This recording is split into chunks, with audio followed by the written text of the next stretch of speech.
আল্লাহ আপনি আমার অভিভাবক, আল্লাহ আপনি অভিভাবক। আল্লাহ সূরা বাকারা 257 নম্বর আয়াতে বলছেন আপনি আমার অভিভাবক। আল্লাহ আমি তো সমস্যা আছে, আমার সমাধান করে দেন। এইভাবে বলতে হবে। আল্লাহ আপনি বলছেন আপনি আমার অভিভাবক, আল্লাহ আপনি আমার সমস্যা সমাধান করে দেন। এইভাবে আল্লাহকে বলতে হবে।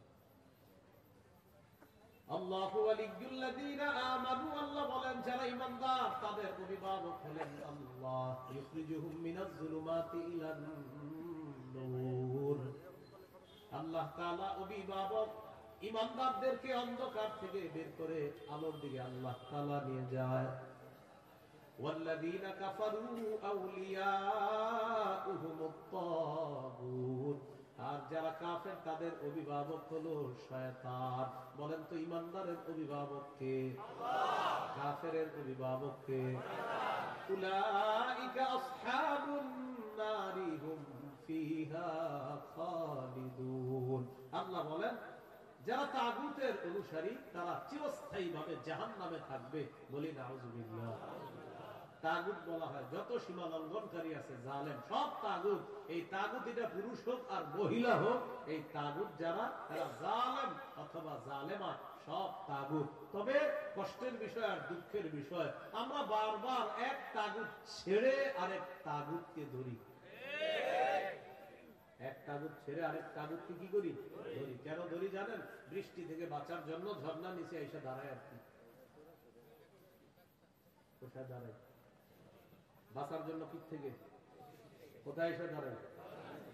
এক তাগুতকে ছেড়ে আরেক তাগুত ধরা, মানে বৃষ্টি থেকে বাঁচার জন্য ঝর্ণার নিচে এসে দাঁড়ায়। ভাই কিছু ঘটনা কি ঝর্ণার নিচে কেন? আর বললেন না বাইরে বৃষ্টি, এ নাকি? এই জন্য মনে রাখবেন, শত্রু এটা কখনো বন্ধু হবে না। এর আপনি যতই মনে করেন বন্ধু, এই শত্রু সব সময় শত্রু। সূরা মাইদার 51 নম্বর আয়াতে আল্লাহ বলে দিয়েছেন, লা তাত্তাখিযুল ইয়াহুদা ওয়ান নাসারা আউলিয়া, ইহুদি খ্রিস্টানদেরকে অভিভাবক বানাও না। আরে তোমাদের অভিভাবক তো আমি আল্লাহ। ইহুদি খ্রিস্টানদেরকে কেন অভিভাবক বানাও? আফগানিস্তান আল্লাহরই অভিভাবক মানছে, আল্লাহ সফলতা দান করবে। কারা বলে না? কারা? 3 বছর আগে কেউ গনে না, এখন আফগানিস্তান কাউরে গনে না।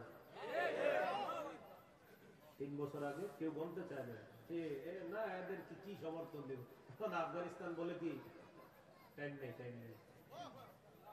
আফগানিস্তানের বিরোধিতা যারা করছিল এরা এখন এর কাছে আসতে চায় যে প্রিয় আফগানিস্তান কেমন আছো? আফগানিস্তান ভালো আছে কিন্তু টাইম নেই। ঠিক আছে, তো টাইম নেই। কেন? আফগানিস্তান অভিভাবক বানাইছে আল্লাহকে, এমন ভাবে অভিভাবক বানাইছে চির শত্রুরা পালাতে বাধ্য হয়েছে। মুসলমানদের অভিভাবককে এত লজ্জা লাগে, আমরা বলি কি বুক খোলায়, আমরা 90% মুসলমানের দেশ। এটা যখন বলি কাউকে, অন্য দেশের কেউ শুনলে সাথে সাথে বলবে মাশাআল্লাহ তোমরা 90% মুসলমান, তাহলে তো কোরআন হাদিস পরিপূর্ণভাবে এই দেশে চলে। কিন্তু দুঃখে বলতে পারি না ভাই, এই দেশে সবচেয়ে কম চলে।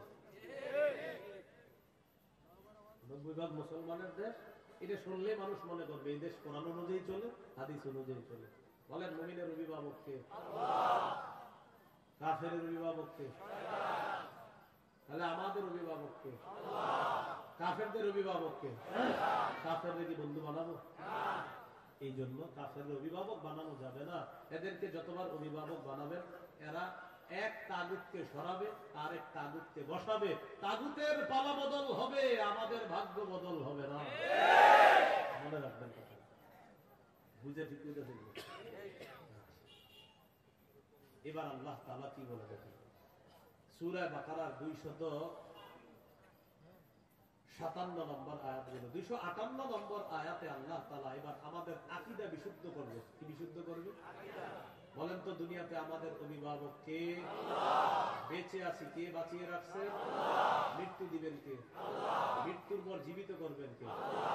এই আকীদাটা এখন আল্লাহ তাআলা সংশোধন করবে যে শোনো, আমি তোমাদেরকে বাঁচিয়ে রাখছি, মৃত্যুর পর আমি জিন্দা করব, কিন্তু এখানে কোনো সন্দেহ করবা না। এই আকীদা 258, 259, 260 এই 3 আয়াতের মধ্যে আল্লাহ আমাদেরকে আকীদা দিয়ে দিবেন, দুনিয়াতে যেমন তোমাদেরকে রাখছি আমি, আখিরাতেও তোমাদেরকে আবার পুনরুত্থান করব, এই ক্ষমতাও আমি আল্লাহ। সূরা বাকারা 258, 259, 260 দেখেন কি বলে। ألم تر إلى الذي حاج إبراهيم في ربه أن آتاه الله الملك إذ قال إبراهيم ربي الذي يحيي ويميت قال أنا أحيي وأميت قال إبراهيم فإن الله يأتي بالشمس من المشرق فأت بها من المغرب فبهت الذي كفر والله لا يهدي القوم الظالمين নবী আপনি কি দেখেন নাই ওই ব্যক্তির ব্যাপারে চিন্তা করেন নাই যে ব্যক্তি ইব্রাহিম নবীর সাথে তার রবের ব্যাপারে ঝগড়া করেছে যেই রব তাকে রাজত্ব দান করেছে ওই রবের ব্যাপারে লোকটা ঝগড়া করেছে ইব্রাহিম নবীর সাথে আল্লাহ তাআলা বলেন এই ব্যক্তি হলো বাবেল শহরের বাদশাহ নমরুদ ইব্রাহিম নবীর সাথে ঝগড়া লাগছে এই কারণে নমরুদকে আল্লাহ তাআলা রাজত্ব দান করছে রাজত্ব পাওয়ার পর নমরুদ কয় আমি খোদা ইব্রাহিম নবী বললেন আমার রব রব্বি আল্লাযী ইহয়ী ওয়া ইউমীত আমার রব হলেন তিনি যিনি জীবন দেয় যিনি মৃত্যু দান করেন নমরুদ পাল্টা জবাব দিয়ে বলে ক্বালা আনা উহয়ী ওয়া উমীত আমিও তো জীবন দেই আমিও তো মৃত্যু দেই নাউযুবিল্লাহ ইব্রাহিম নবী বললেন রব তিনি যিনি জীবন দেয় মৃত্যু দেয় নমরুদ কথা আমিও তো জীবন দেই মৃত্যু দেই ইব্রাহিম নবী তাহলে আর কি করতে হবে আমারও রব মানো কারণ আমিও জীবন দেই মৃত্যু দেই ইব্রাহিম নবী বললেন কিভাবে জেলখানা থেকে দুইজন আসামি ধরে আনছে একজনকে মেরে ফেলছে আরেকজনকে ছেড়ে দিছে মারার পর বলে এই যে দেখো আমি মৃত্যু দিলাম ছেড়ে দেওয়ার পর বলে এই যে দেখো আমি জীবন দিলাম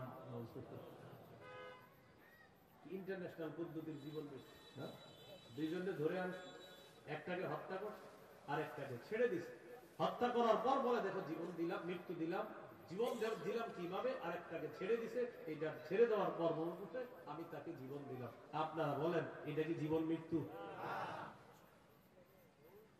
ইব্রাহিম নবী চিন্তা করলেন এর এমন এক কথা বলে আটকাইতে হবে যে কথার পরে আর ঝগড়া করবে না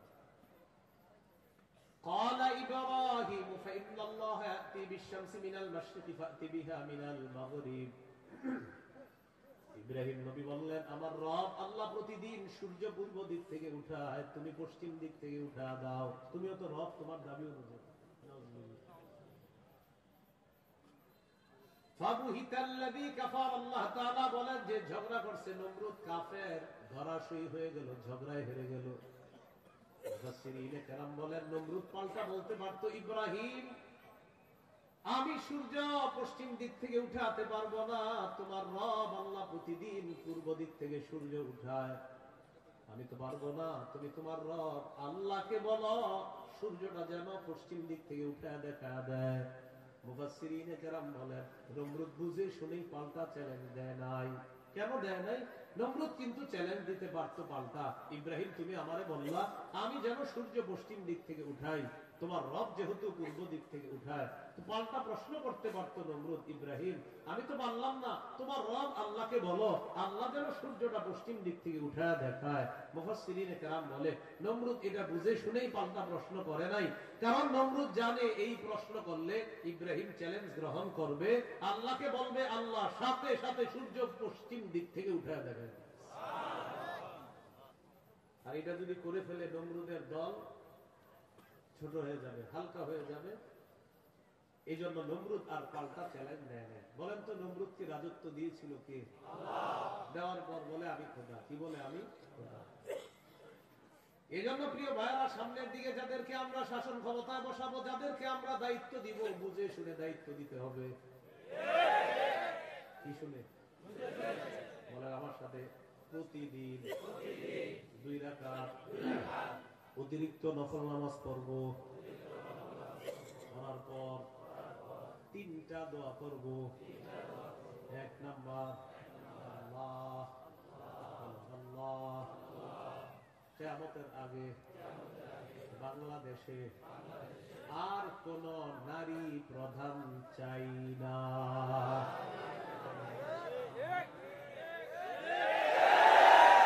কি প্রধান চাই না সবাই জোরে বলেন কেন আরো জোরে বলেন আরো জোরে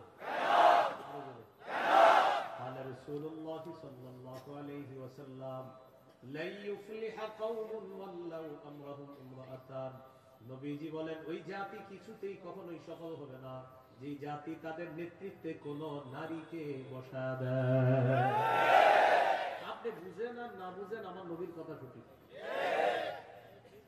এই জন্য এই একটা বিষয় দোয়া করবেন। 2 নাম্বার দোয়া বলেন, আল্লাহ মরার আগে বাংলাদেশে শরিয়া আইন দেখে যেতে চাই।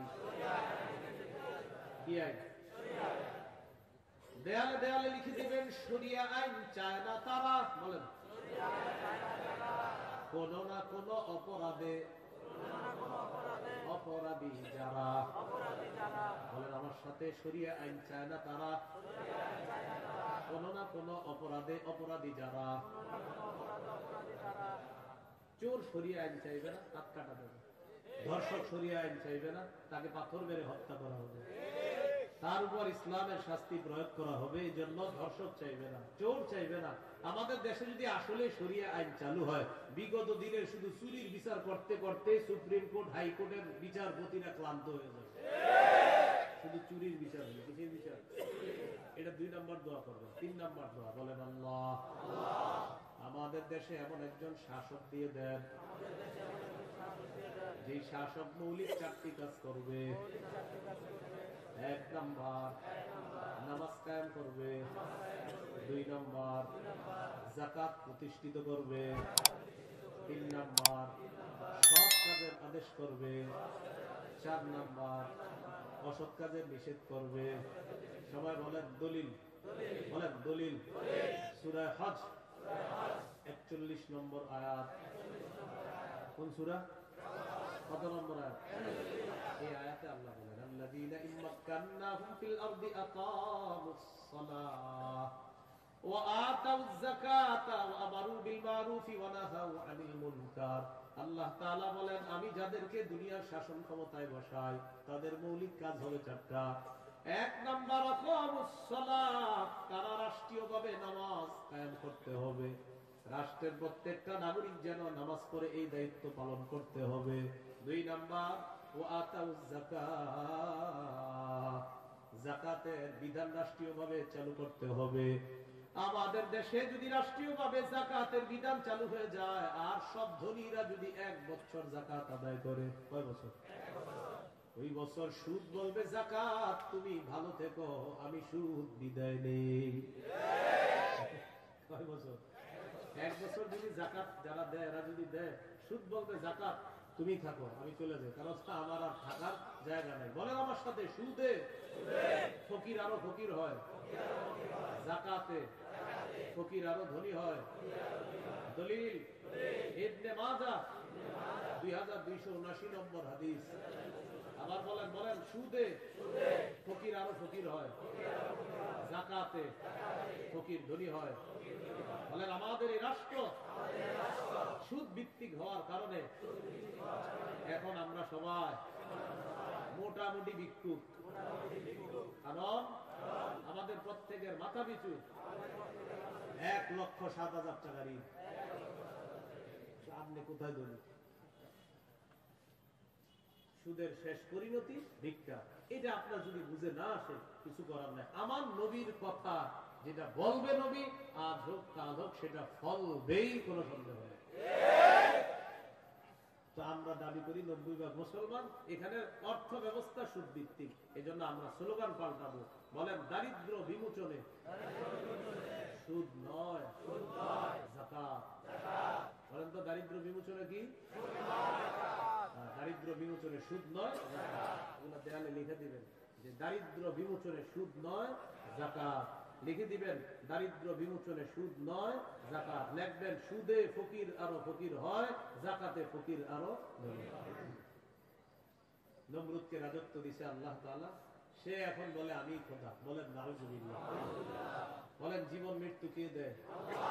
এটা হলো সূরা বাকারার 258 নম্বর আয়াত।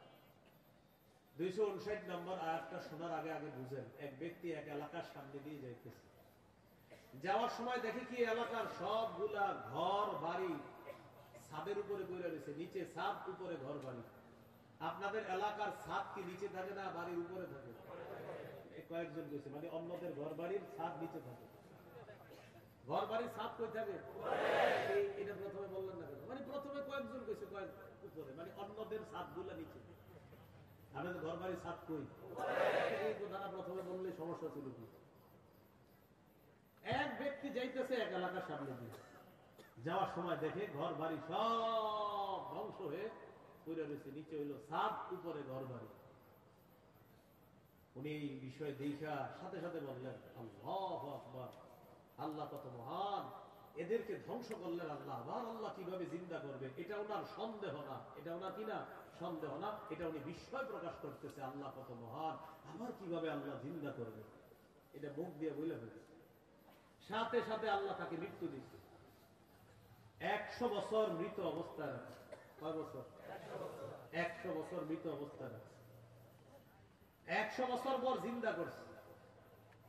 জিন্দা করার পর তাকে জিজ্ঞাসা করলেন, আপনি কয় বছর মৃত অবস্থায় ছিলেন? তো জবাব দিলেন, 1 দিন বা আধা দিন।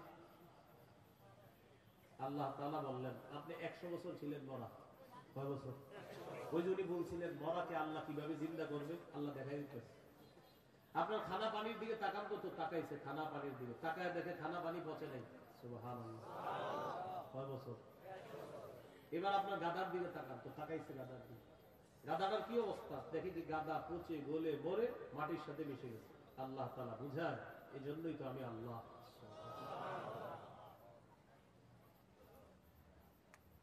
এবার আল্লাহ তাআলা বললেন, দেখেন গাদার অস্থিগুলা মাটির সাথে মিশে গেছে, আমি এগুলারে উঠাই। তো হাড্ডি উঠাইছে, উঠানোর পর এটার উপরে আল্লাহ গোস্তের প্রলেপ দিয়ে এটার মধ্যে প্রাণ সঞ্চার করে আমার গাদা জিন্দা করে। বলেন মৃতকে জিন্দা করে কে? আল্লাহ। এই কথাটাই আল্লাহ তাআলা বলেন, আও কাল্লাযী মাররা আলা ক্বরিয়াতিন ওয়া হিয়া খাবিয়াতুন আলা উরুশিহা। অথবা নবী আপনি কি ওই ব্যক্তির ব্যাপারে চিন্তা করেন নাই, যে ব্যক্তি এক এলাকার সামনে দিয়ে গেছে, যাওয়ার সময় দেখে এলাকার সবগুলা ঘর বাড়ি ছাদের উপর ভরা, এর মানে ঘর বাড়িগুলা সব ধ্বংস। ক্বালা আন্না ইউহয়ী হাযিহিল্লাহু বা'দা মাউতিহা। তখন তিনি বললেন, আল্লাহ তাআলা কিভাবে তাদেরকে মৃত্যুর পর আবার পুনরায় জিন্দা করবেন। ফাআমাতাহুল্লাহু মিআতা আমিন। আল্লাহ তাআলা তাকে 100 বছরের জন্য মৃত্যু দিলেন। সুম্মা বাআসা, আবার তাকে জিন্দা করলেন। করার পর আল্লাহ বললেন, ক্বালা কাম লাবিস্তা, কতদিন আপনি এইভাবে মৃত অবস্থায় কাটিয়েছেন? তিনি জবাব দিলেন, লাবিস্তু ইয়াওমান আও বা'দা ইয়াওম, একদিন বা আধা দিন আমি মৃত অবস্থায় ছিলাম। কয়দিন? আপনারা বলেন আসলে কয় বছর? আল্লাহ তাআলা বলেন, ক্বালা বাল লাবিস্তা মিআতা আমিন ফানজুর ইলা তাআমিকা ওয়া শারাবিকা লাম ইয়াতাসান্না। আপনি 100 বছর মরা ছিলেন, খানার দিকে তাকান, পানির দিকে তাকান, লাম ইয়াতাসান্না, পচে নাই। সুবহানাল্লাহ। ওয়ানজুর ইলা হিমারিকা, গাদাটার দিকে তাকান, গাদার দিকে তাকাইছে, তাকায় দেখে পচে গলে মাটির সাথে মিশে গেছে। আল্লাহ তাআলা বলেন, জানেননি কেন আপনাকে আমি মৃত্যু দিলাম, আবার 100 বছর পর আপনাকে আমি কেন জিন্দা করলাম? ওয়ালিনাজআলাকা আয়াতাল লিন্নাস, আমি আপনাকে দুনিয়ার মানুষের সামনে নিদর্শন হিসাবে রেখে দিলাম, যে দেখো আমি আল্লাহ মৃতকে জিন্দা করি, এর দৃষ্টান্ত দুনিয়াতেই দেখা দিলাম। কয় বছর মৃত্যু রাখছে? এরপরে আল্লাহ আবার উঠেছে। এবার আল্লাহ বললেন, আনজুর ইলাল ইযামি কাইফা নুনশিজুহা, ওই যে আপনার গাদার অস্থিগুলা মাটির সাথে মিশে গেছে, দেখেন কিভাবে আমি উত্থিত করি। সুম্মা নাকসুহা লাহমা, এরপর দেখেন কিভাবে গোস্তের পোশাক হাড্ডিগুলার উপর পরায়া দেই। আল্লাহ গোস্তের পোশাক পরায়া প্রাণ সঞ্চার করে গাদা আবার জিন্দা করে।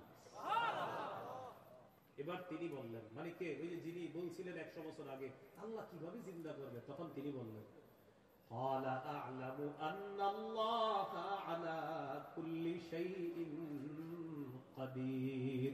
আমি বুঝতে পারছি, আমি জানি আল্লাহ সবকিছুর উপর ক্ষমতাবান। বলেন সবকিছুর উপর ক্ষমতাবান কে? আল্লাহ। 100 বছর মৃত রাইখা আবার জিন্দা করার ক্ষমতা কার? আল্লাহ। এখন আমি কি আপনাদেরকে বলছি লোকটাকে? এই লোকটাকে বলছি? বলি না। এলাকা কোনটা এটাও বলছি? বলি না। কোরআনে এলাকার নামও আসে নাই, ওই ব্যক্তির নামও আসে নাই। তবে মুফাসসিরিনে কেরাম বলেন, এই ব্যক্তি যে একজন নবী ছিলেন এতে সন্দেহ নেই। উনি একজন কি ছিলেন? নবী ছিলেন, এতে কোনো সন্দেহ নেই। এটা হলো মুফাসসিরিন কেরামের বক্তব্য। মুআররিখিন যারা আছে, ঐতিহাসিকগণ, তারা বলেন আগে পরে গবেষণা করলে বোঝা যায় তিনি ছিলেন উযাইর আলাইহিস সালাম। কোন নবী? অথবা বলেন, অথবা আরমিয়া আলাইহিস সালাম, এটা একজন নবীর নাম। তাহলে ওই জনপদের সামনে দিয়ে যিনি গিয়েছেন তিনি একজন নবী ছিলেন, এই ব্যাপারটা স্পষ্ট। তবে তিনি কোন নবী ছিলেন, উযাইর নবী না আরমিয়া নবী, এই ব্যাপারে ঐতিহাসিকগণ বলেন তিনি হয়তো উযাইর নবী, না হয় আরমিয়া আলাইহিস সালাতু ওয়াস সালাম। এখন এলাকায় দেখুন, এলাকা ঐতিহাসিকগণ বলেন এলাকাটা বাইতুল মুকাদ্দাসের বুখতে নসর যে এলাকা দখল করেছিল, ওই বুখত নসরের এলাকাটা ইতিহাস গবেষণা করলে বোঝা যায় ওই এলাকাটা আল্লাহ ধ্বংস করার পর তখন ওই নবী এলাকার সামনে গিয়েছিলেন। তাহলে এলাকার নাম সরাসরি কোরআনে নাই, এলাকার নাম সরাসরি হাদিসে নাই, নবীর নাম সরাসরি কোরআনে নাই, নবীর নাম সরাসরি হাদিসে নাই। মুফাসসির এবং ঐতিহাসিকগণ গবেষণা করে বলেন আগা গোড়া এটা গবেষণা করলে বোঝা যায় নবী ছিলেন হযরত উযাইর অথবা আরমিয়া, আর এলাকাটা ছিল বাইতুল মুকাদ্দাস। এই হলো সূরা বাকারার 259 নম্বর আয়াত। সূরা বাকারার 260 নম্বর আয়াত। এই আয়াতে আল্লাহ আমাদের আকীদা স্বচ্ছ করবে যে দেখো, দুনিয়াতে আমি তোমাদেরকে জিন্দা রাখছি, আবার আমি মৃত্যু দিব, আবার তোমাদেরকে পুনরুত্থান করব, এই ক্ষমতা। বিসমিল্লাহ। আল্লাহুম্মা লাকাল হামদু ওয়া লাকাশ শুকর। সূরা বাকারা 260 নম্বর আয়াত, আল্লাহ বলেন وَإِذْ قَالَ إِبْرَاهِيمُ رَبِّ أَرِنِي كَيْفَ تُحْيِي الْمَوْتَى قَالَ أَوَلَمْ تُؤْمِنْ قَالَ بَلَى وَلَكِنْ لِيَطْمَئِنَّ قَلْبِي قَالَ فَخُذْ أَرْبَعَةً مِنَ الطَّيْرِ فَصُرْهُنَّ إِلَيْكَ ثُمَّ اجْعَلْ عَلَى كُلِّ جَبَلٍ مِنْهُنَّ جُزْءًا ثُمَّ ادْعُهُنَّ يَأْتِينَكَ سَعْيًا وَاعْلَمْ أَنَّ اللَّهَ عَزِيزٌ حَكِيمٌ। স্মরণ করুন ওই সময়কে যখন ইব্রাহিম নবী বললেন রব্বি আরিনি কাইফা তুহয়িল মাউতা, আল্লাহ আপনি আমাকে দেখান আপনি কিভাবে মৃতকে জিন্দা করেন। আল্লাহ তাআলা বললেন ক্বালা আলাম তুমিন, ইব্রাহিম আপনি কি বিশ্বাস করেন না? ইব্রাহিম নবী জবাব দিলেন ক্বালা বালা ওয়ালাকিন লিয়াতমাইন্না কলবি, আল্লাহ অবশ্যই বিশ্বাস করি, তবে আমার অন্তরের প্রশান্তির জন্য আমি জানতে চাই আল্লাহ আপনি কিভাবে মৃতকে জিন্দা করেন। ভাই 259 আর 260 নম্বর আয়াতে একটা বিষয় কিন্তু মনে রাখেন, আমি আবার বারবার বলতেছি কথাটা। 259 নম্বর আয়াতে ওই যে নবী বললেন আল্লাহ কিভাবে মৃতদেরকে জিন্দা করবেন, এটা কিন্তু নবীর সন্দেহ না। আবার বলছি এটা কি না সন্দেহ না, বলেন বিস্ময়, আপনি আশ্চর্য হচ্ছেন। আবার 260 নম্বর আয়াতে ইব্রাহিম নবী বলতেছে আল্লাহ আপনি আমারে দেখান কিভাবে মৃতকে জিন্দা করেন, এটাও ইব্রাহিম নবীর সন্দেহ না, বরং ইব্রাহিম নবী অন্তরকে শান্তি দিতে চায় আল্লাহ আপনি যে মৃতকে জিন্দা করেন এটা দেখলে আমার দিলে একটু ভালো লাগতো, শুধু এই কারণে আমি দেখতে চাই। তাহলে বিষয়টা কি সন্দেহ? কোন নবী সন্দেহ করতে পারে না। তো আল্লাহ তাআলা বললেন ক্বালা ফাকুজ আরবাতাম মিনাত তায়র, ইব্রাহিম আপনি 4টা পাখি ধরেন, ফাসুরহুন্না ইলাইকা, এই 4টি পাখি আপনি বসে আনেন, আপনার আয়াতে আনেন, আয়াতে আনার পর সুম্মা জাআলা আলা কুল্লি জাবালিন মিনহুন্না জুজআ, 4টা পাখিকে আপনি চূর্ণ বিচূর্ণ করে টুকরা টুকরা করে ফেলবেন। টুকরা টুকরা করার পর এই পাখিগুলার টুকরা টুকরা বিভিন্ন পাহাড়ের মধ্যে আপনি ছিটিয়ে দিবেন। কোন পাখির টুকরাটা কোন পাহাড়ের মধ্যে আছে এটা আপনার জানা নাই। এবার আপনি তাদের নাম ধরে আপনি ডাকবেন। আল্লাহ তাআলা বলেন আমার হুকুমে যেই যেই পাখির টুকরাগুলা যেই পাহাড়ের মধ্যে আছে ওই টুকরাগুলা আমি আল্লাহ প্রত্যেক পাহাড় থেকে আলাদা আলাদা করে একত্রিত করে অবিকল ওই পাখির মধ্যে প্রাণ সঞ্চার করে দিব। পাখি আপনার সামনে উঠতে উঠতে উপস্থিত হয়ে যাবে। তো আল্লাহ বলেন ফাসুরহুন্না ইলাইকা, এটা আপনি বসে আনেন, আয়াতটা আনেন, সুম্মা জাআল আলা কুল্লি জাবালিন মিনহুন্না জুজআ, এগুলোর টুকরা টুকরা করে আপনি পুরো সব একসাথে করে ফেলবেন। এখন বলেন তো, চার পাখি একসাথে টুকরা টুকরা করলে কোন পাখির টুকরা কোথায় আছে এটা কি বলা যাবে? ইব্রাহিম নবীকে বললেন আলাদা আলাদা পাহাড়ের মধ্যে রেখে দেন, রাখার পর এবার আপনি ডাক দিবেন, ডাক দেওয়ার পর দেখবেন ওই আলাদা টুকরাগুলা একত্রিত হয়ে যেই যেই পাখির টুকরা আমি আল্লাহর হুকুমে ওই পাখির শরীরে যাবে, আমি প্রাণ সঞ্চার করে দিব, পাখি আপনার সামনে উঠতে উঠতে উপস্থিত হয়ে যাবে। শেষে আল্লাহ বলেন ওয়ালাম, জেনে রাখেন আল্লাহ আজিজুল হাকিম, আল্লাহ মহাপরাক্রমশালী, আল্লাহ মহাপ্রজ্ঞাময়। তিনটি বিষয়। এক নাম্বার বলেন আল্লাহর কাছে মনোনীত ধর্মের নাম কি? ইসলাম। ইসলামের দাওয়াত অন্যের সামনে দেওয়া যাবে কিনা?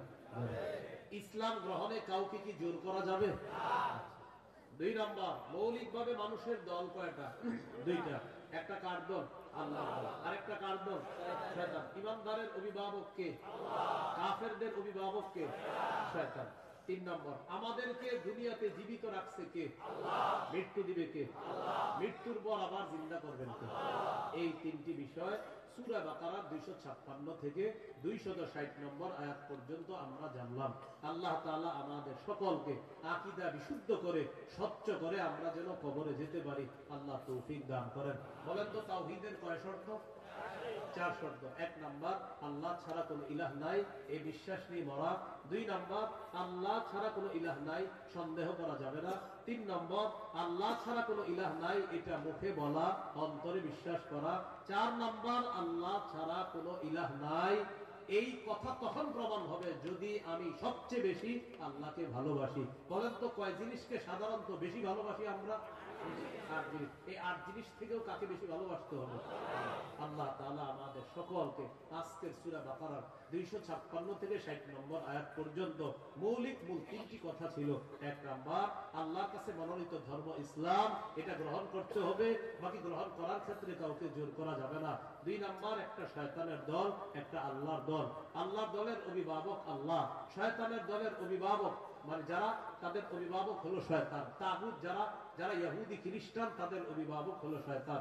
তিন নাম্বার, আল্লাহ জীবিত রাখছে, আল্লাহ মৃত্যু দিবেন, আল্লাহ আবার জিন্দা করবেন। এই আকীদা বিশুদ্ধ স্বচ্ছ আকীদা নিয়ে যেন আমরা কবরে যেতে পারি, আল্লাহ তাআলা তৌফিক দান করেন। সুবহানাল্লাহি ওয়া বিহামদিহি, সুবহানাকাল্লাহুম্মা ওয়া বিহামদিকা, আশহাদু আল লা ইলাহা ইল্লা আনতা, আস্তাগফিরুকা ওয়া আতুবু ইলাইক। আমিন ওয়া আখিরু দাওয়ানা আলহামদুলিল্লাহি রাব্বিল আলামিন।